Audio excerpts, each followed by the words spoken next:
ایک شخص کا کارنامہ، وہ یہودی فتنہ گر، وہ روح مصدق کا بروز، ہر قبا ہونے کو ہے اس کے جنوں سے تار تار. اسی طرح وہ عبداللہ ابن سبا یہودی فتنہ گر.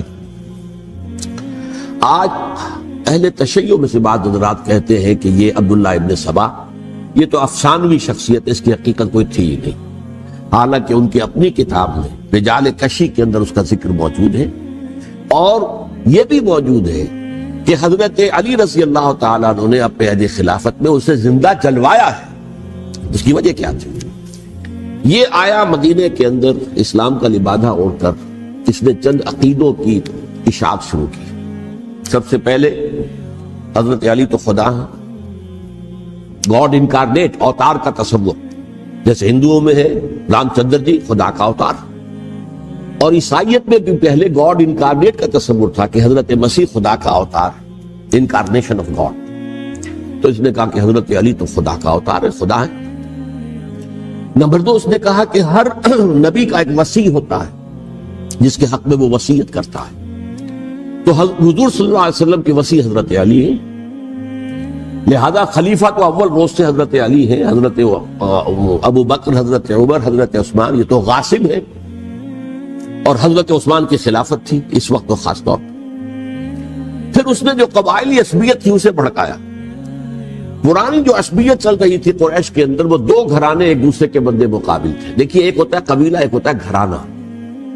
ہمارے پنجاب میں ایک قبیلہ ہے وٹو قبیلہ، اس کے گھرانے بہت سے، مانے کے، لالے کے، سجے کے، شامت کے، یعنی کوئی لالا تھا ان میں سے بڑا، ان کے بیٹے ہو گئے لالے کے، ان کی اولاد، خاندان یہ کہلاتے ہیں. قبیلہ ہے یہ وٹو قبیلہ. تو قبیلہ تھا قریش، اس میں گھرانے بہت تھے، بنو ہاشم، بنو امیہ، بنو تیم، بنو عدی، یہ بہت سے گھرانے تھے. تو چوٹی کے دو گھرانے جو تھے وہ بنو ہاشم اور بنو امیہ، ان کے درمیان چپقلش تھی، مقابلہ، مسابقت. اور یہ مسابقت فی الخیر بھی ہوتی تھی. اگر انہوں نے غریبوں کو کھانے کھلائے ہیں تو ہم ان سے بڑھ کر کھلائیں گے، اگر وہ حاجیوں کی خدمت کرتے ہیں تو ہم ان سے بڑھ کر کریں گے. تو ان کے اندر یہ مسابقت فی الخیر بھی تھی، لیکن چپقلش تھی کہ کوئی ہم سے آگے نہ نکل جائے. وہ سمجھتا تھا وہ آگے نہ نکل جائے. پر اس شخص نے اس پرانی عصبیت کو تازہ کیا کہ حضور تو بنو ہاشم میں سے تھے، لہذا خلافت حق ہے بنو ہاشم، یہ غاصب ہو. اس سے پہلے دو خلفاء جو تھے وہ نہ بنو ہاشم سے تھے نہ بنو امیہ سے تھے. حضرت ابو بکر بنو تیم میں سے تھے، چھوٹا قبیلہ تھا. حضرت عمر بنی عدی میں سے تھے، وہ بھی چھوٹا قبیلہ تھا. یہ حضرت عثمان پہلے خلیفہ جو بنو امیہ میں سے تھے، جن کی پرانی چپقلش بنو ہاشم سے تھی. اب اس کو موقع مل گیا کہ پرانی قبائلی عصبیت کو بھڑکائے. یہ ہے اصل میں اس فتنے کا پس منظر عبداللہ ابن سبا نے جو آ کر پھیلایا ہے. اور اس کی تفصیل میں اس وقت میں نہیں جا سکتا، کیسے یہ فتنہ پروان چڑھا، کیا انہوں نے اسٹریٹجی اختیار کی. کہ یہ کیا کرتے تھے، گروہ بنا کر بھیجتے تھے لوگوں کو. کوفے میں جاؤ تو وہاں پر دمشق کے گورنر کے خلاف اور مصر کے گورنر کے خلاف الزامات لگاؤ، اس نے یہ کیا، وہ غبن کر گیا، وہ یہ کر گیا، وہ خیانت کر رہا ہے، وہ رشتہ داروں کو پال رہا ہے. اور عثمان کے خلاف بھی تقریریں کرو رضی اللہ تعالیٰ عنہ. دمشق میں جاؤ تو کوفے کے گورنر کے خلاف، کیونکہ دمشق کے گورنر کے خلاف بات کرو گے تو لوگوں کو معلوم ہوگا کہ یہ جھوٹ بول رہے ہیں. لیکن یہ کہ وہاں تو تم بات کرو کوفے کے گورنر کے خلاف اور مصر کے گورنر کے خلاف اور حضرت عثمان کے خلاف. مصر میں جاؤ تو بات کرو کوفے کے اور شام کے گورنر کے خلاف اور حضرت عثمان کے خلاف. یہ انہوں نے ایسا اٹھایا. اور اس زمانے میں آپ کو معلوم ہے ذرائع رسل و رسائل تھے نہیں، نہ اس فتنے کی پتہ چل سکا جب تک کہ وہ فتنہ جو ہے پوری طرح برگو بار لا کر تراور درخت نہیں بن گیا. اس کے نتیجے میں حضرت عثمان رضی اللہ تعالیٰ عنہ شہید ہوئے، اور خلیفہ پھر حضرت علی رضی اللہ تعالیٰ عنہ کو انہی سوائیوں نے، جنہوں نے گھیراؤ کیا تھا، جنہوں نے حضرت عثمان کو شہید کیا ہے، یہی حضرت علی رضی اللہ تعالیٰ عنہ کے ارد گرد ہوئے. اور حضرت علی رضی اللہ تعالیٰ عنہ بھی نہیں چاہتے تھے خلافت کی بیعت لینا، لیکن آخر کیا کرتے؟ کیا وہ امت کو بغیر خلیفہ کے چھوڑ دیتے؟ حضرت زبیر سے کہا گیا، انہوں نے نہیں مانا، رد کر دی بات. حضرت طلحہ سے کہا گیا، انہوں نے نہیں مانا. حضرت علی سے کہا گیا، اب عشرہ مبشرہ میں سے یہی تو تھے نا، لہذا انہوں نے تسلیم کر لیا، خلافت ہو گئی. لیکن اس کے بعد جو خانہ جنگی ہوئی ہے، اس خانہ جنگی کے نتیجے میں نوٹ کر لیجئے کہ 1,00,000 کے قریب مسلمان ایک دوسرے کی تلواروں اور نیزوں اور برچھیوں اور تیروں سے ختم ہلاک۔ یہ ہماری تاریخ کا تاریخ ترین باب ہے۔ 5 سال، 4.5 سال حضرت علی کی خلافت کے اور 6 مہینے حضرت حسن کی خلافت رضی اللہ تعالیٰ عنہ۔ اس سے کیا ہوا کہ ایک طرف تو اسلام کی جو توسیع ہو رہی تھی، تھمتا نہ تھا کسی سے سیل رواں ہمارا، وہ سیلاب رک گیا، انٹرنل سیبوٹاج ہو گئی نا، اب تو اندر ہی آپس ہی میں اگر دستوں گریبان ہو گئے تو باہر اب کیا توسیع کرتے، وہ توسیع کا عمل رک گیا۔ اور یوں سمجھیے کہ جیسے ٹرک اگر کبھی چل رہا ہو، بھرا ہوا ہو، لوڈڈ، اور وہ چڑھائی چڑھ رہا ہو، تو اگر کہیں موشن ٹوٹ جائے، ٹرک کو رکنا پڑے، تو ڈرائیور کے جان پر بن جاتی، اس لیے کہ اس کو دوبارہ سٹارٹ کرنا، اور جبکہ وہ چڑھائی پر ہے، انکلائن پر ہے، آسان کام نہیں، خطرہ ہوتا ہے وہ پیچھے جو ہے وہ نہ جائے۔ اور پہاڑی علاقوں میں آپ کو معلوم ہے ذرا پیچھے چلے جانے کا مطلب جو ہے بہت خطرناک جو ہے نتیجہ نکل سکتا ہے۔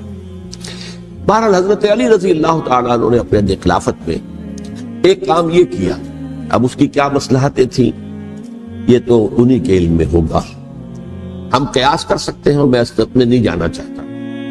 ابھی تک خلافت کا مرکز تھا مدینہ منورہ، حضرت ابوبکر، حضرت عمر، حضرت عثمان، وہی جہاں حضور صلی اللہ علیہ وسلم رہے تھے اور جہاں پر کہ حضور مدفون تھے۔ لیکن حضرت علی نے اپنا مرکز جو ہے وہ کوفہ۔ اچھا، اس کی ایک ظاہری وجہ یہ سمجھ میں آتی ہے کہ اسلام کا جو پھیلاؤ ہو گیا تھا، وہ سلطنت اتنی وسیع ہو گئی تھی کہ مدینہ منورہ بہت جنوب میں اور بڑے صحرا کو عبور کر کے جانا ہوتا تھا۔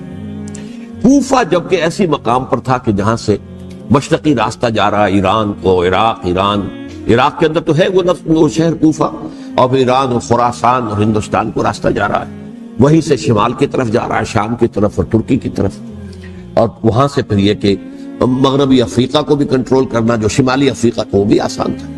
بہرحال حضرت علی نے کوفہ کو اپنا مرکز بنایا، اور نتیجہ یہ ہوا کہ سبائیوں کا بھی مرکز وہی بن گیا، چونکہ انہوں نے اپنے آپ کو گردا گرد رکھا حضرت علی کے رضی اللہ تعالی۔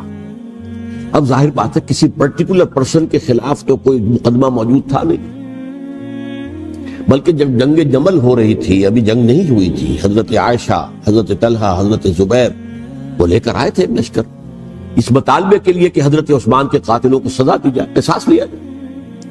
حضرت علی رضی اللہ تعالیٰ عنہ سے گفت و شنید ہو رہی تھی، حضرت علی جو ہے اس پر آمادہ ہو گئے کہ ٹھیک ہے، میں جو بھی قاتلین عثمان ہیں ان کو گرفتار کر کے سزا دوں گا۔ این اسی وقت کوفے کی مسجد کے اندر جو ہے 10,000 کا مجمع کھڑا ہو گیا، ہم سب قاتل عثمان ہیں، لو ہم سے بدلہ کہاں سے ہوگا۔ اور انہوں نے کیا کیا، جاتے ہی جنگ چھیڑ دی، جب چھڑ جائے تو یا مرو یا مارو، اس کے سلاوت کو چارہ کار ہوتا ہی نہیں۔ ایک رات میں 10,000 مسلمان شہید ہوئے، جن میں 2 عشرہ مبشرہ میں سے حضرت زبیر اور حضرت طلحہ رضی اللہ تعالی۔ تو یہ صورت تھی، سبائیوں نے گھیراؤ کیا حضرت علی کا رضی اللہ تعالی۔ حضرت معاویہ دعوے دار نہیں تھے خلافت کے، قطعاً نہیں، ان کا صرف ایک دعویٰ تھا، اور وہ یہ تھا کہ عثمان کے قاتلوں کو گرفتار کرو، یا خود سزا دو یا ہمارے حوالے کرو، ہم اس سے قصاص لیں گے۔ اس لیے کہ قبیلہ بنو امیہ کا تھا، اور حضرت امیر معاویہ بنو امیہ میں سے، تو ایک خاندانی طور پر جو ہے ہم قصاص لیں گے ان سے جنہوں نے قتل کیا ہے حضرت عثمان۔ لیکن یہاں ظاہر بات ہے کہ حضرت علی رضی اللہ تعالیٰ عنہ کی طرف سے مطالبہ یہ ہوتا تھا، تم پہلے میری بیعت کرو، میرے ہاتھ مضبوط کرو تاکہ میں ان کے خلاف کوئی اقدام کر سکوں۔ لیکن انہیں یہ اندازہ تھا کہ اگر میں نے بیعت کی تو ظاہر بات ہے کہ حضرت علی تک پہنچنے سے پہلے مجھے گردن بڑھا دیں گے، اس لیے کہ سبائی جو ہے وہ آپ کو گھیرے ہوئے۔ بہرحال ایک عجیب الجھاؤ، ایک ڈائلیما تھا، جس کی وجہ سے یہ جنگ چلتی رہی، اور حضرت علی رضی اللہ تعالیٰ عنہ کو انہی کے شیعان علی ہی کے اندر سے وہ جماعت علیحدہ ہوئی تھی جس کو ہم خوارج کے نام سے جانتے ہیں، اور ایک خارجی ملجم ابن ملجم ہی نے حضرت علی کو شہید کیا رضی اللہ تعالیٰ عنہ۔ پھر حضرت حسن رضی اللہ تعالیٰ عنہ، اب دیکھیے کس قدر صحیح بات تھی جو حضرت علی رضی اللہ تعالیٰ عنہ نے فرمائی جب ان سے کہا گیا کہ کیا ہم آپ کے بیٹے حسن کے ہاتھ پر بیعت کر لیں رضی اللہ تعالیٰ عنہ۔ فرمایا نہ میں تمہیں اس کا حکم دیتا ہوں نہ میں اس سے روکتا ہوں، یہ تمہارا معاملہ ہے، امرہم شورا بینہم، تم اپنے باہمی مشورے سے جو فیصلہ کرو گے ٹھیک ہے، میں نہ حکم دیتا ہوں نہ روکتا ہوں. اس کا کیا مطلب ہے؟ باپ کے بعد بیٹے کی خلافت ہرگز حرام نہیں ہے، ورنہ کہتے کیسے ہو سکتا میرا بیٹا؟ نہیں، یہ نہیں کہا. حضرت عمر سے بھی کہا گیا تھا کہ اپنے بیٹے کو نامزد کر دیں، عبداللہ ابن عمر کو، تو انہوں نے جواب میں کیا کہا؟ اسے تو طلاق دینی بھی نہیں آتی. انہوں نے اپنی کسی زوجہ کو طلاق دی تھی اور اس میں جو صحیح ترین طریقہ ہے وہ اختیار نہیں کیا تھا. انہوں نے طلاق دینی تک نہیں آتی تو میں اسے خلیفہ بنا دوں. یہ نہیں کہا تھا کہ باپ کے بعد بیٹا خلیفہ نہیں ہو سکتا، یہ تو نہیں تھا. کہیں حرام نہیں ہے، نہ کتاب و سنت میں، نہ کوئی حدیث ہے، نہ کہیں قرآن مجید میں. تو حضرت علی نے بھی فرمایا رضی اللہ تعالی، نہ میں روکتا ہوں نہ حکم دیتا ہوں، یہ تمہارا اپنا معاملہ ہے. بہرحال حضرت حسن رضی اللہ تعالی عنہ نے حضرت امیر معاویہ سے صلح کر لی، خلافت ان کے سپرد کر دی. دیکھیے، میں حضرت ابوبکر، حضرت عمر، حضرت عثمان، حضرت علی کے ساتھ حضرت حسن کے دور خلافت کو بھی خلافت راشدہ میں سے سمجھتا ہوں. اور تبھی 30 سال پورے ہوتے ہیں اس حدیث کے مطابق کہ حضور نے فرمایا خلافت 30 برس رہے گی، پھر ملوکیت آ جائے.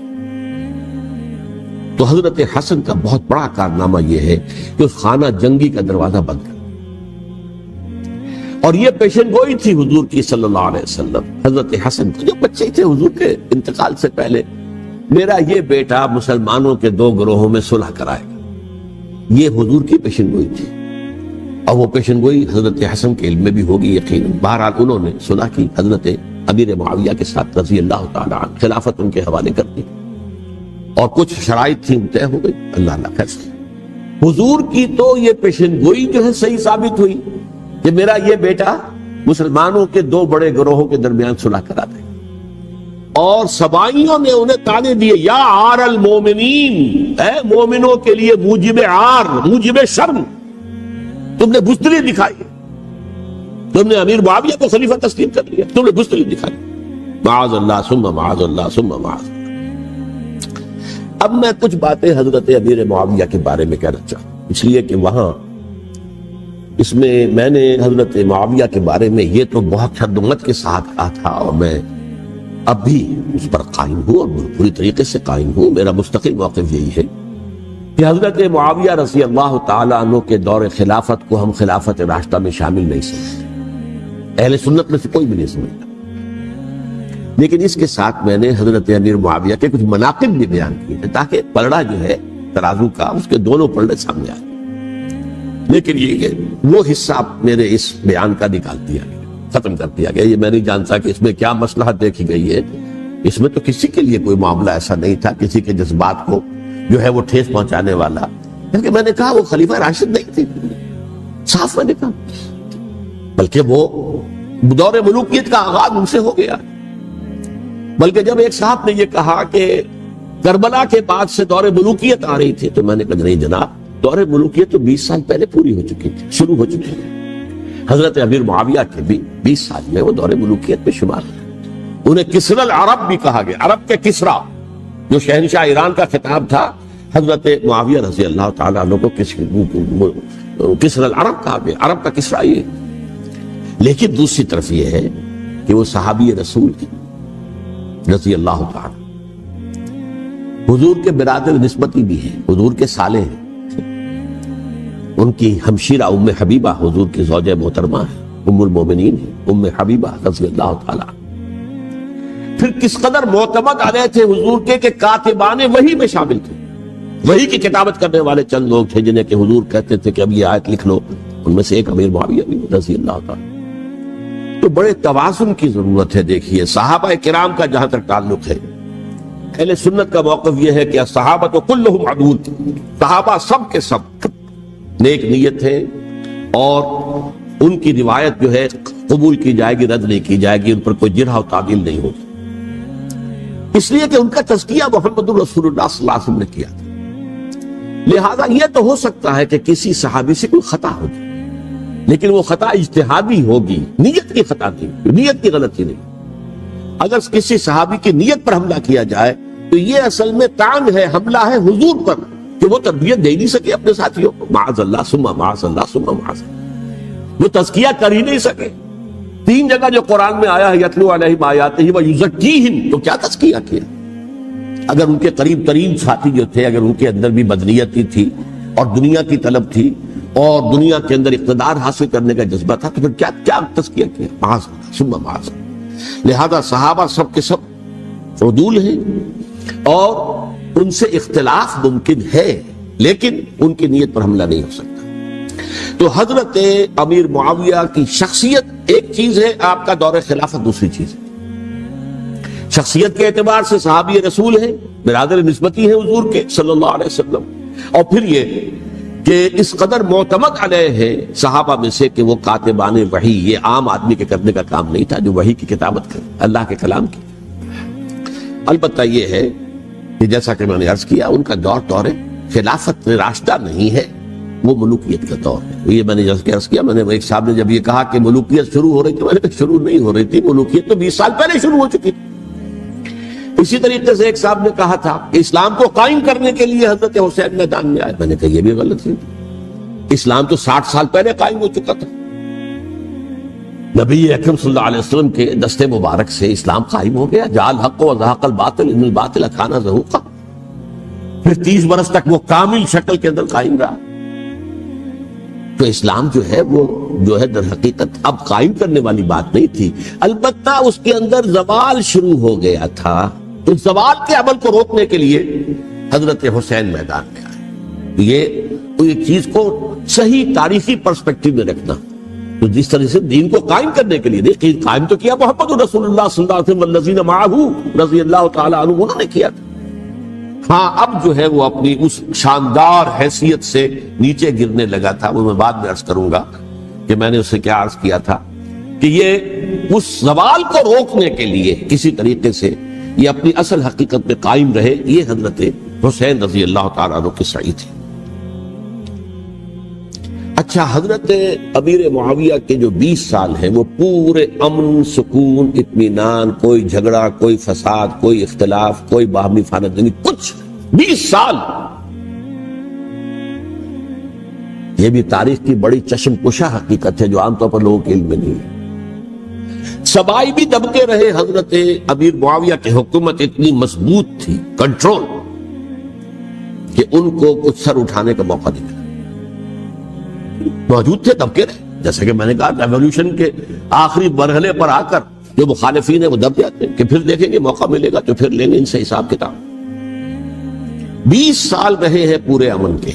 10 سال کے بعد یعنی درمیان میں ہے حضرت امیر معاویہ کا عہد خلافت۔ ایک صحابی جو کہ بزرگ صحابہ میں سے ہیں، مغیرہ ابن شعبہ رضی اللہ تعالی عنہ، وہ آتے ہیں اور وہ کہتے ہیں کہ دیکھیے امیر المومنین، کتنی بڑی خانہ جنگی رہی تھی مسلمانوں کی آپس میں، اور اب بھی اگر آپ کسی کو نامزد کیے بغیر چھوڑ گئے امت کو تو پھر خانہ جنگی ہو جائے۔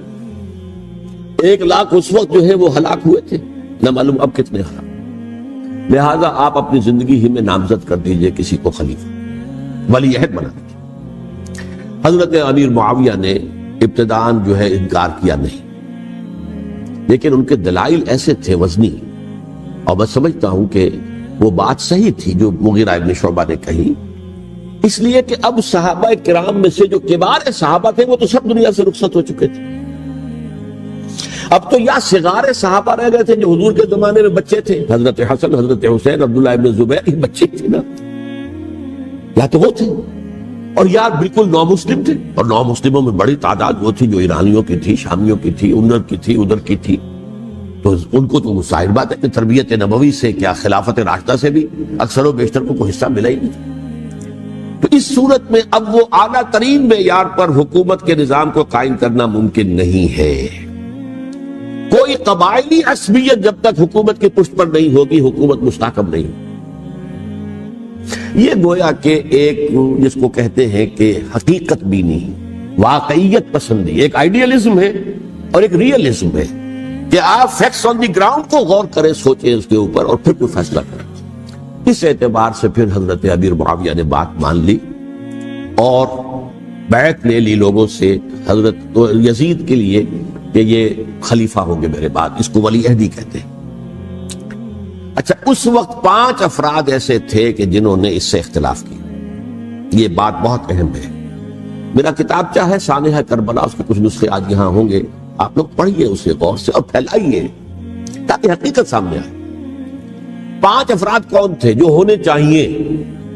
ابو بکر فوت ہو گئے، ان کے بیٹے عبد الرحمن ابن ابی بکر، عمر فوت ہو گئے، ان کے بیٹے عبداللہ ابن عمر، عباس فوت ہو گئے، ان کے بیٹے عبداللہ ابن عباس، زبیر فوت ہو گئے، ان کے بیٹے عبداللہ ابن زبیر، اور حضرت حسن جو ہے ان کا انتقال ہو چکا تھا، حضرت علی کے بیٹے حضرت حسین رضی اللہ تعالی عنہ اجمعین۔ حضرت حسن کے بارے میں ایک فریق کا کہنا یہ ہے کہ انہیں زہر دے کر ہلاک کیا، اہل تشیع کا قول یہ ہے، جبکہ اہل سنت کہتے ہیں کہ نہیں، وہ اپنی جو بھی طبی موت تھی اس سے ان کی وفات۔ لیکن میں اس میں نہیں جانا چاہتا، اس لیے کہ یہ مائکرو ہسٹری جو ہے نا، وہ تو ایک ایک واقعے کے لیے ادھر کی روایات کیا، ادھر کی کیا ہیں، ان کے پاس کیا دلائل، یہ تو کسی ریسرچ اسکالر کا موضوع ہے، میرا موضوع نہیں۔ لیکن بہرحال یہ 5 حضرات تھے جنہوں نے ولی عہدی کی بیعت نہیں کی، لیکن حضرت معاویہ اتنے حلیم الطبع انسان تھے، انہوں نے جبر نہیں کیا، کوئی تشدد نہیں کیا۔ ٹھیک ہے، ولی عہدی کی بیعت نہیں کر رہے، کوئی بات نہیں، میری بیعت تو کی ہوئی ہے نا، ابھی تو میں زندہ ہوں، بات ختم ہو گئی، میری بیعت کو تو نہیں توڑا انہوں نے، فسخ بیعت نہیں کی۔ اس اعتبار سے انہوں نے نہ کوئی تشدد کیا، نہ جبر کیا، نہ کوئی مواخذہ کیا۔ لیکن جب امیر معاویہ کا انتقال ہو گیا، اب ولی عہدی کی بجائے وہ اب خلافت کی بیعت، سب لوگوں نے بیعت کر لی۔ ان 5 میں سے ایک فوت ہو چکے تھے، حضرت عبد الرحمن ابن ابی بکر فوت ہو چکے رضی اللہ، 4 تھے، ان 4 میں ایک اختلاف ہے۔ 2 کی رائے یہ تھی، عبداللہ ابن عمر، عبداللہ ابن عباس، کہ اگرچہ یہ کام غلط ہوا ہے، اسلام کی روح کے منافی ہوا ہے، یہ بادشاہت کی بنیاد پڑ رہی ہے، لیکن یہ بات ایسی نہیں ہے کہ اس کی بنا پر ہم خانہ جنگی شروع کروا دیں، امت کے خون خرابہ کروائیں، فساد کروائیں۔ لہذا انہوں نے بیعت کر لی۔ اب کوئی اگر یہ کہے معاذ اللہ کہ وہ بک گئے تھے یزید کے ہاتھ میں، معاذ اللہ ثم معاذ اللہ، وہی بات آپ اختلاف کر سکتے ہیں کہ انہیں نہیں کرنی چاہیے تھی، یہ کوئی رائے رکھے، مجھے اختلاف نہیں، لیکن ان کی نیت پر حملہ کریں گے تو حملہ محمد رسول اللہ پر ہوگا صلی اللہ علیہ وسلم۔ عبداللہ ابن عمر کون ہے؟ کتنی حدیثیں ان سے جو ہے وہ منقول ہیں۔ عبداللہ ابن عباس کون ہے؟ جنہیں حضور نے جو ہے جن کے لیے دعا کی تھی، اے اللہ فقہہ فی الدین وعلمہ التاویل، اے اللہ اس نوجوان کو دین کا فہم عطا کر اور قرآن کی تعویل اور تفسیر کا علم عطا کر، حبر الامہ کہلاتے ہیں۔ وہ کہیں پیسوں اور ٹکروں کے عوض بک جانے والے نہیں تھے، انہوں نے امت کی مصلحت دیکھی، نیت جو ہے اس پر حملہ نہ کیجئے، البتہ اختلاف کا حق آپ کو حاصل۔ 2 حضرات جو ہے ڈٹے رہے کہ نہیں، ہمیں کم وقت میں ریزسٹ کرنا ہے۔ عبداللہ ابن زبیر عمر کے اعتبار سے وہ بڑے ہیں، مسلمانوں میں سب سے پہلے ولادت مدینے میں جا کر جو ہوئی ہے وہ عبداللہ ابن زبیر کی ہوئی ہے۔ ہجرت کر کے جب مہاجرین وہاں پہنچے، کچھ عرصے تک کسی کے ہاں کوئی اولاد نہیں ہوئی، تو لوگوں نے تانے دینے شروع کر دیے کہ معلوم ہوتا ہے کہ یہاں آ کر یہ مکے کے رہنے والے جو ہے کمزور ہو گئے ہیں، ان کی اولاد ہی نہیں ہو رہی۔ پھر عبداللہ ابن زبیر کی ولادت ہوئی ہے، یہ حضرت ابو بکر کے نواسے ہیں، حضور کی زوجہ محترمہ حضرت عائشہ کی بہن، حضرت دیکھیے ابھی نام نکل گیا ہے جی، حضرت اسماء رضی اللہ تعالی عنہا ادہما، یہ ان کے ساتھ جاتے ہیں، حضرت زبیر کے بیٹے۔ ان کا فیصلہ ہوا کہ ہمیں رجسٹ کرنا ہے کم وقت میں، ایٹ اینی کاسٹ۔ حضرت حسین ابن علی رضی اللہ تعالی عنہما کا بھی فیصلہ ہوا کہ ہمیں رجسٹ کرنا ہے کم وقت میں۔ البتہ ان میں بھی ایک اختلاف ہو گیا، یعنی یہ 2 تو جڑے رہے، ان 2 میں اختلاف۔ عبداللہ ابن زبیر کا کہنا یہ تھا کہ ہمیں حجاز میں رہنا چاہیے، یہ سرزمین ہے جس میں نبوت کی برکات سب سے زیادہ ہے، یہاں ہم مضبوط قلعے کے اندر ہیں، ہمیں یہاں سے جو ہے رجسٹ کرنا چاہیے اور ختم کرنا چاہیے اس نظام کے اندر جو خرابی آ گئی ہے۔ حضرت حسین رضی اللہ تعالیٰ عنہ کے پاس خطوط کا تانتا بنا ہوا تھا، کوفے سے لوگ خط لکھ رہے تھے، آئیے آئیے آئیے، ہم آپ کے ہاتھ پر بیعت کریں گے، ہم آپ کے ہاتھ پر بیعت کریں گے، ہم آپ کے ہاتھ پر بیعت کریں گے۔ یہی وہ کوفہ جو حضرت علی کا دارالخلافہ رہا تھا اور جو پھر سبائیت کا گڑھ بن گیا تھا۔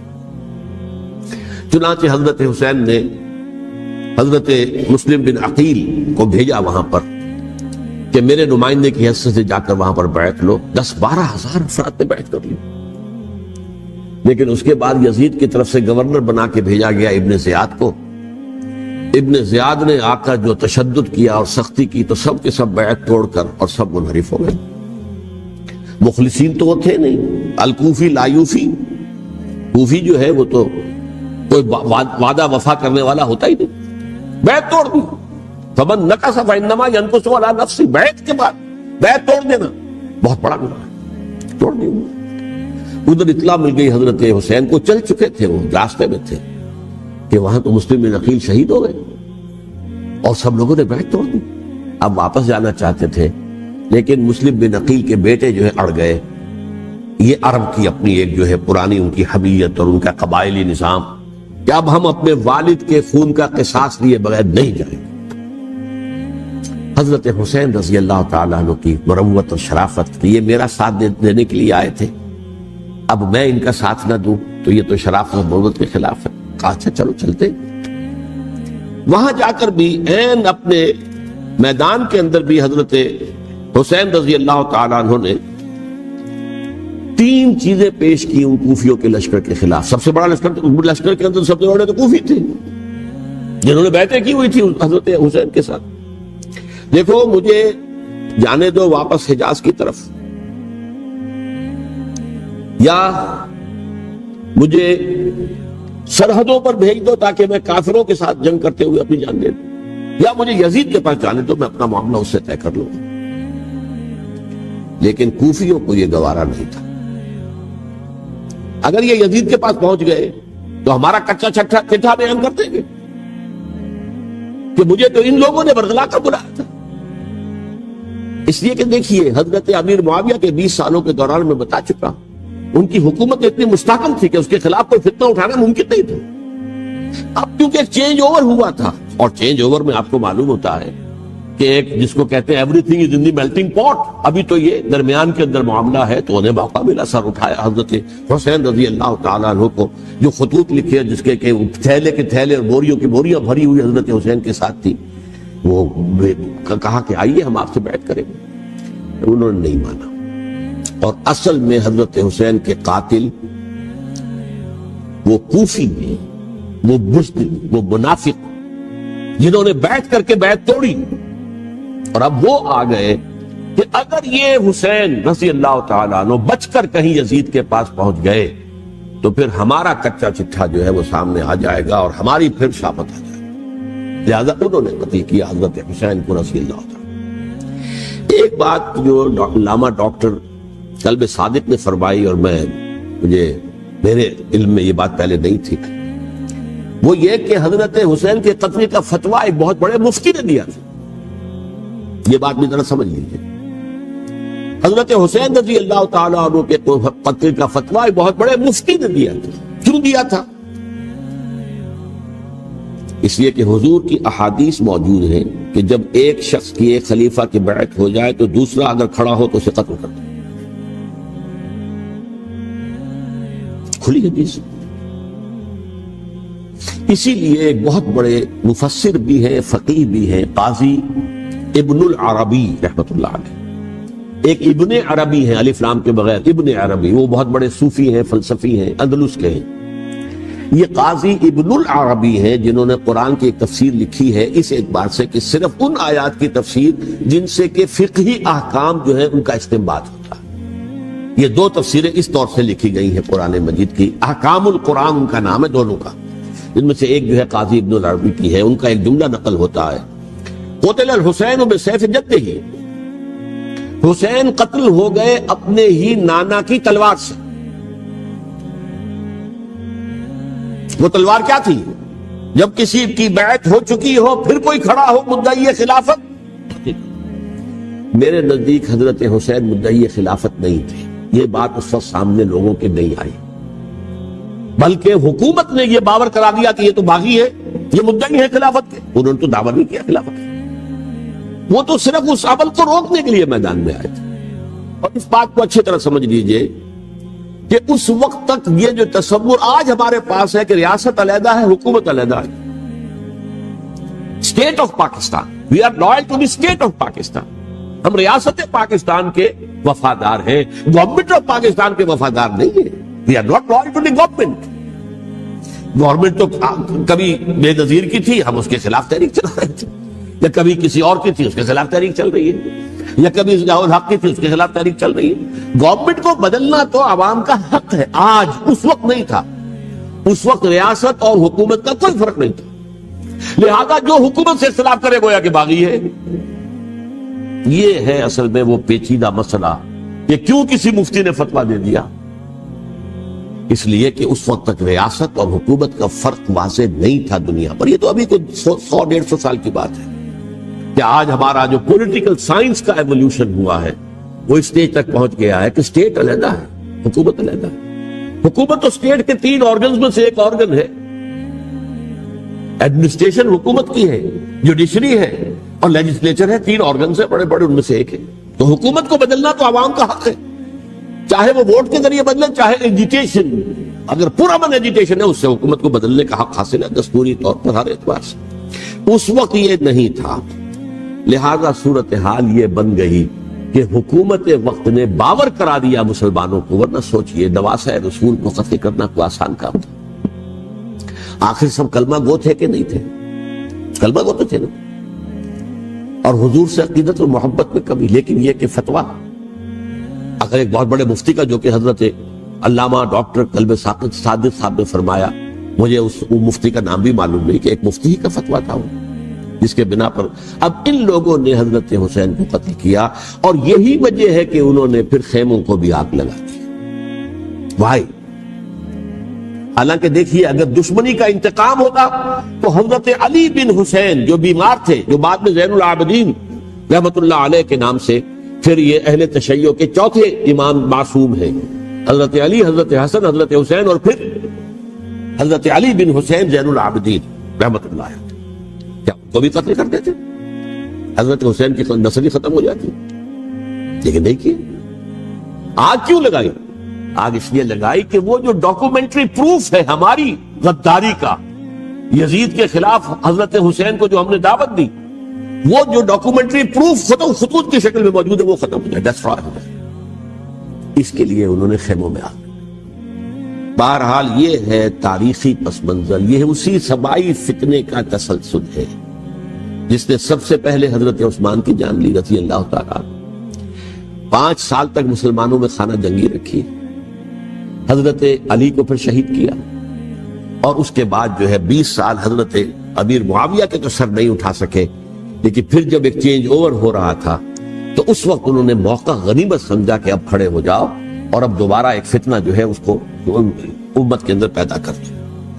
اچھا، اس معاملے میں ایک بات جو میں نے وہاں کہی کہ ہمارے ہاں شاعرانہ جو مبالغہ آمیزی ہے، یہ میری گفتگو کا حصہ انہوں نے حذف کر دیا، اور میں نے ایک سنی شاعر بہت بڑے عالم جن کے حوالے سے آج بھی میری تقریر ہوگی خالق جناح ہال میں، مولانا محمد علی جوہر کے ایک شعر کے حوالے سے کہا کہ قتل حسین اصل میں مرگ یزید ہے، اسلام زندہ ہوتا ہے ہر کربلا کے بعد۔ میں نے کہا بالکل محمل شعر ہے، اسلام مرا ہی نہیں تھا، زندہ ہونے کا کیا سوال؟ اور اگر کسی درجے میں مزمحل یا زخمی ہوا تھا تو وہ تو رہا، کربلا کے بعد بھی رہا، یزید کی حکومت بھی رہی، بنو امیہ کی حکومت بھی چلی، کوئی تبدیلی تو نہیں آئی۔ یہ کیا کہہ رہے ہیں کہ اسلام زندہ ہوتا ہے کربلا کے بعد؟ میں نے کہا اسلام مرا نہیں تھا۔ جیسے میں نے یہ کہا کہ ملوکیت جو ہے وہ اب شروع نہیں ہوئی، ملوکیت تو 20 برس پہلے شروع ہو چکی تھی حضرت امیر معاویہ کی، لیکن ظاہر بات ہے کہ حضرت حسن نے، حضرت حسین نے اس کو قبول کیا، اور حضرت حسین نے تو پھر 10 سال تک ولی عہدی جو تھی چاہے بیعت نہیں کی لیکن اس کے خلاف میدان میں آ کر چیلنج تو نہیں کیا۔ اس اعتبار سے یہ معاملہ جو ہے اسلام زندہ ہوتا ہے کربلا کے بعد، یہ بے تکی بات ہے۔ ہاں، حضرت شاہ اسماعیل شہید رحمت اللہ علیہ کی اگر میں تشبیہ کو، تمثیل کو سامنے رکھوں تو اسلام کی عمارت 6 منزلہ ہے، 6ٹھی منزل ٹاپ کی وہ گر گئی، 5 منزلیں انٹیکٹ تھیں، اسلام مرا نہیں تھا۔ عدالت میں شریعت کے مطابق فیصلے ہو رہے تھے، قاضی تھے، مفتی تھے، شریعت نافذ تھی، اسلام کہاں مرا تھا؟ جبکہ خود کہہ رہے ہیں علامہ قلب صادق کے ایک مفتی کے فتوے سے حضرت حسین کو قتل کیا گیا۔ اب وہ مفتی کی رائے، اس کی بدنیتی ہو، جو بھی ہو وہ جانے، اللہ جانے، لیکن عام مسلمان کیا کریں؟ اس پہلو سے اسلام مرا نہیں تھا۔ ہاں، ایک منزل گر گئی تھی، وہ گری رہی 1000 برس تک گری رہی، یہاں تک کہ آ کر مغربی امپیریلزم نے اس کے گرایا، ملوکیت کا معاملہ ختم کیا اور وہ جبرین ملوکیت دوسری آ گئی، ورنہ وہی بادشاہی چلی ہے۔ بلکہ دور بنو امیہ میں وہ بادشاہی پوری طرح اس نے بالوں پر نہیں نکالے تھے، اصل بالوں پر تو اس نے نکالے ہیں دور بنو عباس میں آ کر۔ اور پھر سلاطین جو ہے ترک، جو ترک خلفاء ہیں، ان کا بھی بادشاہت تھی، اور کیا تھا، وہ خلافت تو نہیں تھی۔ تو یہ تو اسلام میں جو بھی نقص واقع ہو گیا تھا، کبھی واقع ہو گئی تھی، وہ جو کی تو برقرار رہی، اس کو بھی تسلیم کیا۔ میں اللہ کا شکر ادا کر کے کہتا ہوں کہ دونوں حضرات، دونوں شیعہ دانشور اور بڑی اعلیٰ سطح کے جو شیعہ عالم تھے، انہوں نے اس بات کو تسلیم کیا اور میری اس بات کو چیلنج نہیں کیا۔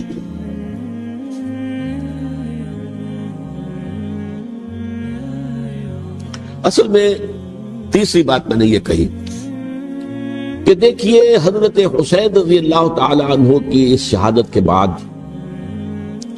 اس کے بعد واقعہ حرہ بھی ہوا، جو واقعہ کربلا سے بھی بعض اعتبارات سے زیادہ بھیانک اور زیادہ گھناؤنا واقعہ بنو امیہ کی تاریخ ہے، جس کو لوگ جانتے ہی نہیں۔ مدینہ کے کچھ لوگوں نے بغاوت کی اور انہوں نے اس کے خلاف فوج بھیجی، اور فوج کو جب مدینہ فتح کر لیا، 3 دن کے لیے حلال کر دیا، جو چاہو کرو، یہاں جسے چاہو مارو، جسے چاہو لوٹو، جس کا گھر چاہو برباد کرو، جس عورت کو چاہو ریپ کرو۔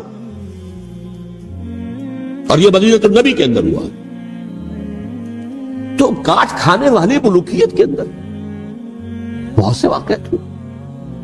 عبداللہ ابن زبیر کھڑے ہوئے، انہوں نے حکومت قائم کی تھی، لیکن یہ کہ وہ تو 6 سال کے لیے کامیاب بھی رہے، ایک حکومت قائم کی، بنو امیہ کے ہاتھ پر بیعت نہیں کی، بالآخر ان کی حکومت بھی ختم ہو گئی۔ پھر حضرت زید کھڑے ہوئے، انہوں نے بغاوت کی، وہ بھی ناکام رہ گئے۔ پھر بنو عباس میں کھڑے ہوئے حضرت نفس زکیہ، حضرت حسن رضی اللہ تعالیٰ عنہ کی اولاد میں سے، وہ بھی ناکام ہو گئے، شہید ہو گئے۔ پھر یہ سمجھ لیا گیا کہ اب یہ جہاں تک 6ٹھی منزل ہے وہ تو دوبارہ تعمیر نہیں ہو سکتی، یہ تو جس کی لاٹھی اس کی بھینس، جس کے پاس طاقت ہوگی اس کی حکومت ہوگی، جس کا قبیلہ زیادہ قوی ہوگا، جس قبیلے میں زیادہ عصبیت ہوگی، مضبوط ہوگا، متحد ہوگا، طاقتور ہوگا، اسی کی حکومت ہوگی۔ البتہ اس کے نیچے لوگوں کے اخلاق کی اصلاح کرو۔ صوفیاء کرام نے وہ کام اپنے ذمہ لیا، اور بالکل وہی کام ہے کہ جو ائمہ اہل بیت کرتے رہے۔ حضرت حسن کی اولاد میں پھر حضرت علی بن حسین رضی اللہ تعالی، حضرت حسین کی اولاد میں پھر امام محمد باقر، امام محمد جعفر صادق، اور اس کے بعد بھی 5 اور، کسی نے بغاوت نہیں کی۔ جیسے علماء کرام کام کر رہے تھے اور جیسے صوفیاء کرام کام کر رہے تھے، ایسے ہی وہ مسلمانوں کی علمی تربیت، روحانی تربیت و تزکیہ کر رہے تھے، کسی نے حکومت کو چیلنج نہیں کیا۔ نوٹ کر لیجیے اس بات، حضرت علی نے بھی چیلنج نہیں کیا تھا، حضرت حسن نے چیلنج نہیں کیا، خود صلح کر لی۔ تو ائمہ اہل بیت جو 12 یہ گنتے ہیں، جن میں سے آخری جو ہے حضرت مہدی کو تو ابھی ظاہر ہونا ہے، ان کے عقیدے کے مطابق وہ روح پوش ہیں، وہ ظاہر ہوں گے، لیکن 11 حضرات کے بارے میں یہ کہ حضرت حسین کے سوا کسی نے بھی چیلنج نہیں کیا موت کے دن، اور حضرت حسین نے بھی اس مغالطے پر کیا کہ کوفی ساتھ دیں گے، اور یہ موقع ہے کہ یہ جو 6ٹھی منزل اسلام کی گر گئی ہے، اسے دوبارہ تعمیر کر دیا جائے۔ انہوں نے خلافت کا دعویٰ نہیں کیا تھا، یہ انہیں عوام کو مغالطے میں مبتلا کیا گیا کہ یہ خلافت کا مدعی ہو کر سامنے آئے۔ جیسا کہ میں نے آپ سے کہا تھا، امیر معاویہ نے حضرت علی کے عہد خلافت میں کبھی خلافت کا دعویٰ نہیں کیا، مدعی خلافت نہیں تھے وہ تو یہ کہتے تھے کہ قاتلان حسین جو ہے، قاتلان عثمان کو سزا دو، قصاص دو، بس۔ اسی طرح حضرت حسین نے بھی، اب دیکھیے اس ضمن میں اس میں کوئی شک نہیں ہے، حضرت حسین رضی اللہ تعالی عنہ کی جو شہادت ہوئی ہے، ان کے ساتھیوں کی، اعزاء و اقارب کی، تاریخ انسانی میں یہ عزم، ہمت، شجاعت، مثابرت، صبر، استقلال، استقامت، اس کی بہت روشن مثال، بہت روشن مثال ہے، بہت روشن مثال۔ لیکن اس سے تاریخ کی رفتار پر کوئی اثر نہیں، وہ جو ملوکیت آ گئی تھی وہ اور گہری سے گہری ہوتی چلی گئی۔ واقعہ کربلا کے بعد تو واقعہ حرہ ہوا، میں نے گنوا دیا، اس سے زیادہ تو میرے خیال میں کہ اور ہمارے لیے لائق شرم جو ہے کوئی واقعہ ہے ہی نہیں اس پہلو سے۔ لیکن حضرت حسین کا ایک، اب ان کو یہ کہ میں مطلب یہ کہ اگر میں ان کے ہاتھ پر بیعت کر لیتا ہوں جو کہ اس وقت سامنے موجود تھے کہ یزید کی بیعت تمہارے ہاتھ پر کرتا ہوں، تو گویا کہ اپنے آپ کو سرنڈر کر دیتے۔ وہی خطرہ جو امیر معاویہ کو تھا کہ مجھے وہ تو پہنچنے بھی نہیں دیں گے علی تک رضی اللہ تعالیٰ عنہ، اور مجھے پہلے ہی شہید کر دیں گے۔ یہی خطرہ حسین کو تھا رضی اللہ تعالیٰ عنہ کہ مجھے یزید تک پہنچنے نہیں دیں گے، پہلے قتل کر دیں۔ اور ویسے بھی یہ ایک شرافت، مروت اور حمیت اور غیرت اور عزت نفس کا تقاضا بھی تھا کہ بھائی معاملہ ہے یزید کا، میرا مجھے وہاں جانے دو، اللہ اللہ خرچ نہ، یو کین اسکورٹ می، میرے دائیں بائیں چلو تاکہ میں کہیں اور بھاگ نہ جاؤں تمہارے خیال میں، مجھے وہاں پہنچا دو، میں وہاں پہ جا کے اس سے معاملہ کر لوں۔ لیکن انہوں نے قتل کیا، اصل قاتلان کوفی، وہی سبائی۔ البتہ یہ ہے کہ اس واقعے کی جو یادگار ہے اس میں کوئی شک نہیں ہے کہ اس نے مسلمانوں میں سے ایک گروہ کے دل میں قربانی اور شہادت کا جذبہ بہت پیدا کیا، اس میں کوئی شک نہیں۔ اور جس طریقے سے کہ عاشورہ محرم میں یاد منائی جاتی ہے، جس طریقے سے اس نے اہل تشیع کے اندر قربانی کا جذبہ بے انتہا پیدا کر دیا، اگرچہ وہ جذبہ بروئے کار نہیں آتا، اس لیے کہ ان کے ہاں یہ عقیدہ ہے، یہ طے ہے کہ جب تک حضرت مہدی ظاہر نہیں ہوں گے ہم کسی کے خلاف بغاوت نہیں کریں۔ یہ پوری تاریخ میں ان کا معاملہ رہا، تمام جو ہے ائمہ اہل بیت کا معاملہ رہا، جب تک مہدی نہیں آتے keep sitting and keep waiting, wait and see, that's all. یہ تو خمینی صاحب نے کیا ہے، آیت اللہ خمینی صاحب نے، کہ انہوں نے یہ ایران کے شیعوں کو باور کرایا کہ بھائی جب آئیں گے حضرت مہدی آ جائیں گے، لیکن ہم اب ہاتھ پر ہاتھ رکھے پر بیٹھے رہے، باطل کو چیلنج بھی نہ کریں، ہمیں کچھ تو کرنا چاہیے، وہ ہاتھ پاؤں ہلانے چاہیے، اور کچھ نہیں تو مہدی کا راستہ جو ہے صاف کرنا چاہیے، تمہید کرنی چاہیے، ان کے لاسہ ہموار کیا جائے۔ تو یہ ان کی بڑی عظمت ہے آیت اللہ خمینی صاحب کی کہ اہل تشیع ایران کے جو ہے انہوں نے یہ بات منوا دی کہ ہم بالکل انرٹ نہیں بیٹھے رہیں گے، بلکہ اب انہیں نائب امام قرار دے کر اور ولایت فقیہ کے فلسفے کے حوالے سے، یہ دو چیزیں ان کی جو ہے بنیادی فلسفے کی ہیں، وہ اس وقت میرا موضوع نہیں ہے، انہوں نے عوام کو ایسا کھڑا کیا ہے کہ 20,000 سے لے کر 30,000 کے درمیان انسانوں نے جانے دی، عورتوں کے جلوس نکلے، چیرخوار بچہ گود میں ہے عورت کے، اور گولی کھا رہی ہے اور مر رہی ہے، گر رہی ہے۔ اب سوچئے زندگی کتنی عزیز ہوتی ہے، اور چیرخوار بچے کے لیے ماں کی جو زندگی ہے، اس ماں کو اپنی زندگی کتنی عزیز تر ہوگی کہ اپنے لیے نہیں تو اس بچے کے لیے مجھے جینا ہے، لیکن نہیں، گولیاں کھائیں گری۔ یہ جذبہ انہی میں ہے۔ واقعہ یہ ہے کہ اہل سنت کے اندر یہ جذبہ نہ ہونے کے برابر، یہ میں واشگاف الفاظ کو کیا، پورے عالم اسلام میں صرف شیعہ ایران ایسا نکلا ہے کہ جس نے بادشاہت کا خاتمہ کیا، باقی سعودی عرب میں بادشاہت بیٹھی ہوئی ہے ڈٹ کر، اربوں ڈالر کا ایک ایک محل بنتا ہے ان بادشاہوں کا، اور سنی سن کوئی حرکت نہیں۔ وہ تو اب جو حرکت ہو رہی ہے وہ اینٹی امریکن حرکت ہے جو ہو رہی ہے، در حقیقت وہ مسئلہ بالکل دوسرا ہے جو اس وقت ہو رہا ہے، لیکن یہ کہ عالم اسلام میں کوئی تحریک ایسے نہیں اٹھی۔ یہ اہل تشیع میں ہے جو بالکل استثنائی بات ہے کہ انہوں نے جو ہے ایسا بادشاہ جس کو کہا جاتا تھا کہ اس کا جو اسلحہ خانہ ہے وہ ایشیا میں سب سے بڑا اسلحہ خانہ ہے، جو 2500 سالہ پرانی جو ایک عظمت تھی ایران کی، اس کو دوبارہ تازہ اور زندہ کرنا چاہتا تھا۔ 2500 سالہ برسی اس نے بنائی تھی، اس کے لیے ایک شہر آباد کیا تھا کہ خسرو یا سائرس یا ذوالقرنین قرآن مجید کی اصطلاح میں اس کی یادگار بنائی تھی، اور وہ سوچ رہا تھا کہ وہی عظمت دوبارہ ایران کی ہوگی جو کہ خسرو کے زمانے میں تھی، جس کا قرآن مجید میں سورہ کہف کے اندر ذکر ہے، مشرقی فتوحات، مغربی فتوحات، شمالی فتوحات۔ تو وہ بادشاہ ہے، اس کو بھاگنا پڑا قربانی کی وجہ سے۔ تو یہ جو ہے واقعہ کربلا نے، اس میں کوئی شک نہیں ہے کہ ایک ایسی مشعل روشن کی ہے جس کو کہ ہر شخص کو دیکھنا چاہیے۔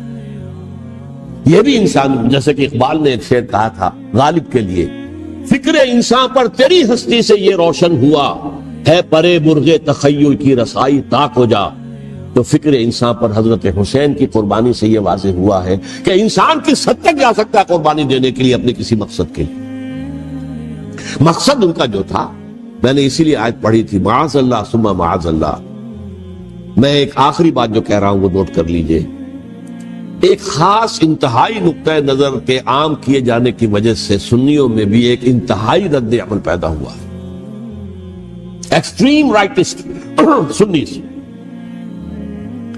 اگر ایک طرف سے حملہ کیا گیا ہے حضرت عثمان کی نیت پر، ان کو خیانت کا الزام لگایا گیا، ان پر اقربا پروری کا الزام لگایا گیا، حضرت ابو موسیٰ اشعری پر خیانت اور غداری کا الزام لگایا گیا، یہ ساری چیزیں اگر صحابہ کرام کے اوپر ہوئی ہیں، امیر معاویہ پر، امیر اور عمرو بن العاص پر، تو جواب میں کچھ لوگ کھڑے ہو گئے، حضرت علی وہ اقتدار کے طالب تھے، معاذ اللہ ثم معاذ اللہ ثم معاذ اللہ۔ یہ اہل سنت کا موقف نہیں ہے۔ حضرت حسین اقتدار کے طالب تھے، ہرگز نہیں، ہرگز نہیں، ہرگز۔ وہی اصول جو میں نے بتایا تھا سب کے لیے لاگو رہے گا، وہ امیر معاویہ کے لیے ہے تو حضرت علی کے لیے بھی، حضرت حسین کے لیے بھی ہے۔ یہ نیک نیت ہے، آپ ان کی کسی رائے سے اختلاف کر سکتے ہیں لیکن ان کی نیت پر حملہ نہیں کریں گے۔ نیت پر حملہ کریں گے آپ کا ایمان بالرسالت جو ہے وہ مجروح ہو جائے گا۔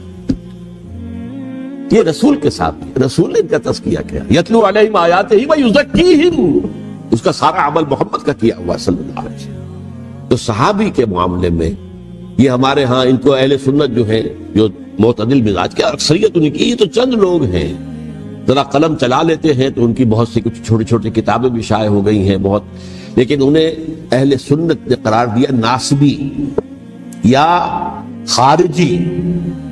جیسے خوارج نے کہا تھا حضرت علی بھی کافر ہے اور حضرت امیر معاویہ بھی کافر ہیں، حضرت عمرو بن العاص بھی کافر ہے، معاذ اللہ ثم معاذ اللہ۔ ایسے ہی کچھ لوگ حضرت حسین پر بھی الزام لگاتے ہیں کہ اقتدار کی حوث اور طلب کے اندر انہوں نے یہ سارا سفر کیا تھا، اور بس یہ ہے کہ وہ جو بازی تھی وہ ہار گئے، اللہ اللہ خیر اللہ، اس سے آگے کیا ہے باب نہیں، معاذ اللہ ثم معاذ اللہ۔ اسی لیے میں نے آیت آج جو پڑھی تھی ایک اور جو بہت بظاہر آپ کو معلوم ہوئی ہوگی، غیر متعلق ہے میرے آج کے عنوان سے، تلک الدار الآخرۃ نجعلھا للذین لا یریدون علوا فی الارض ولا فسادا۔ یہ سورہ قصص کے آخری آیات میں سے، دیکھو یہ آخرت کا گھر جو ہے وہ ہم خاص کر دیں گے ان لوگوں کے لیے جو اس زمین میں اپنے اقتدار کے طالب نہیں ہوتے۔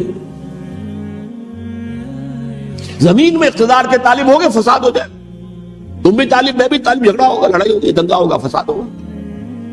تلک الدار الآخرۃ نجعلھا للذین لا یریدون علوا فی الارض ولا فسادا، جو لوگ زمین میں اپنے اقتدار کے طالب اور اس کے نتیجے میں فساد پیدا کرنے والے نہیں ہیں، ان کے لیے ہم نے آخرت کا گھر خاص کیا۔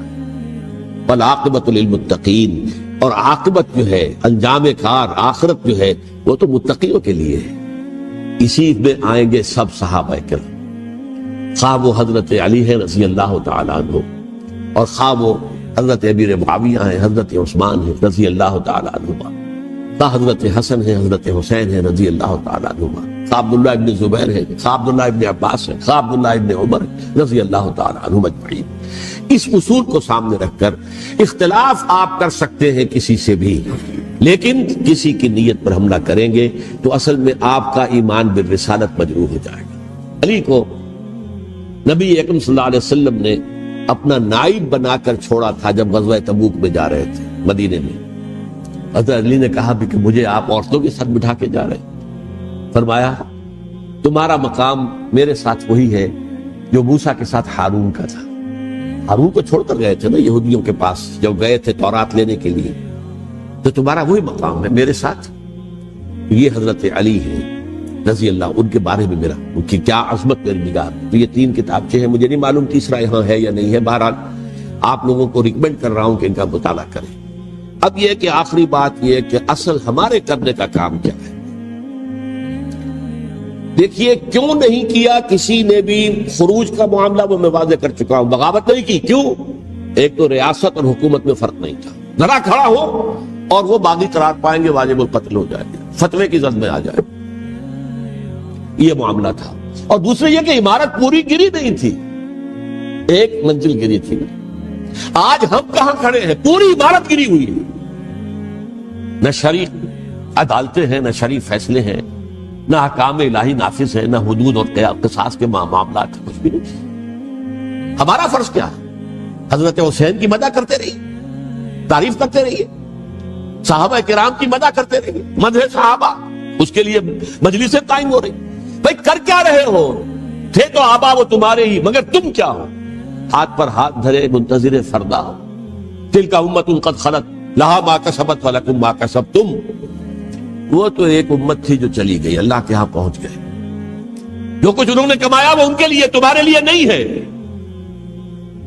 تمہارے لیے وہ ہوگا جو تم کماؤ۔ ہمارے لیے راستہ اب یہی ہے کہ خلافت راشدہ کے مکمل نظام کو اثر نو قائم کرنے کے لیے منہج انقلاب نبوی کو اختیار کریں۔ میری کتاب اس پر، کیسٹس اس پر، آڈیو کیسٹ، ویڈیو کیسٹ، سی ڈیز، نہ معلوم ڈی وی ڈی، سب کچھ موجود۔ سیرت النبی پر تو میں عرض کر چکا ہوں، فلسفہ سیرت النبی سمجھنا ہے تو میری کتاب پڑھیے، ورنہ سیرت النبی آپ پڑھ لیں گے، واقعات معلوم ہو جائیں گے، فلسفہ سیرت سامنے نہیں آئے، اس کا آپ مطالعہ کریں گے میری کتاب سے۔ اور دوسرے یہ کہ یہ خلافت قائم کرنے کے لیے جو جد و جہد ہم کر رہے ہیں، تحریک خلافت پاکستان جس کا میں داعی ہوں ادنا سا، وہ تنظیم نہیں ہے، میں اس کا امیر نہیں ہوں، وہ ایک تحریک ہے۔ جیسے تحریک پاکستان کہلاتی تھی جس کی تنظیم تھی مسلم لیگ، پارٹی کا نام مسلم لیگ تھا، لیکن تحریک پاکستان، اس طرح تحریک خلافت پاکستان وہ ہم نے چلائی ہے تنظیم اسلامی کے تحت۔ یہ خلافت جب پہلی چلی تھی آج سے 84 سال قبل، نومبر 1921 میں خالد دینا ہال میں وہ مقدمہ چلا تھا، جس کے نتیجے میں بڑے بڑے جو لیڈر تھے ہمارے، مولانا محمد علی جوہر اور مولانا حسین مدنی اور مولانا ابوالکلام آزاد، ان سب کو 2 سال کی قید کی سزا سنائی گئی تھی، بغاوت، مقدمہ بغاوت، یہ خالد دینا ہال۔ اسی میں سن 91 یا 92 میں میں نے 3 دن تقریریں کی تھیں، جن میں آج سے پھر میں 3 تقریریں کرنے والا ہوں، ایک آج شام کو، ایک کل شام کو رات 9 بجے، آج بھی کل بھی، ایک پرسوں اتوار کی صبح کو 10 بجے ہے کیا 11 بجے۔ تو ان میں آپ حضرات شرکت فرمائیں، تاکہ اصل جو ہمارے کرنے کا کام ہے، تاریخ کو بھی سمجھنا چاہیے، تاریخ کے عوامل کیا ہیں، کیا پس پردہ عوامل کار فرما تھے، کیا کسی شے کی اصل حقیقت ہے، وہ سمجھنا چاہیے۔